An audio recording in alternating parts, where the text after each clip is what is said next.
how do I show my true self, my spiritual self, who I am at home with friends, and how do I bring that to my corporate self? Yeah, exactly. So I'm super excited because now I know who I am, and I'm grounded in my business to show vulnerability. Yeah. So yeah, I'm really excited to be having this conversation. Good. So you already talked about being vulnerable, that it hasn't always been easy for you. What would you say are the things that you still struggle with to talk about? It can be in any aspect of your life when it comes to vulnerability. What are your big things that you still struggle with and hope to conquer?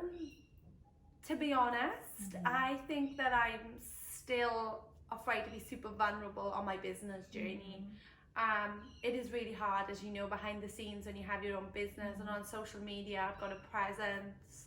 I have a strong following for my anti-bullying movement, and people say you're smashing it, you're kicking goals, you've got your own podcast, you've written a book, but behind the scenes it is very hard. You know, you can talk on social media all you want, but I'm still working out my vulnerability, I guess, is pitching to large organisations. There's still part of me that when I go into that boardroom, I'm shaking inside. Yeah, and I guess that I come across as very strong and dominant and very not nervous, I guess. But I guess showing that vulnerability to go in and say, hey, look, I'm just on my own journey. Can you provide some feedback? I'm still learning, and I'm starting to do that more and more, but it is quite confronting when you're in a boardroom full of dominant men in large organisations to be like, I'm vulnerable, I'm really scared right now. But I know my stuff. But I know my stuff.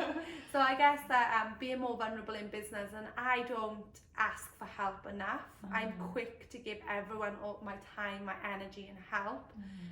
But when it comes back to asking for help myself, I sometimes feel like, no, you shouldn't do that. You need to be more together.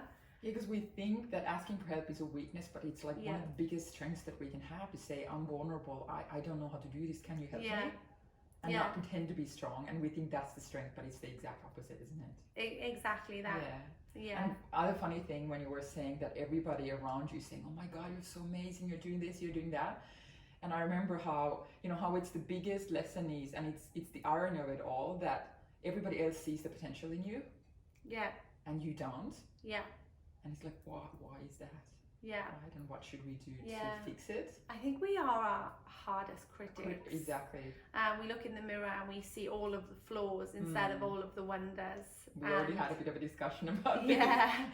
And when I have a bump on my lip and I'm like, oh my God. She's like, what, you have nothing. Yeah. And the same. Exactly. If we have a spot on our cheek or whatever. Little or big things. You feel like the world is over that day, and I came in and I just said, what are you talking about? But yeah, I think that we are our worst enemies. So I think that we need to just give ourselves a break. Yeah.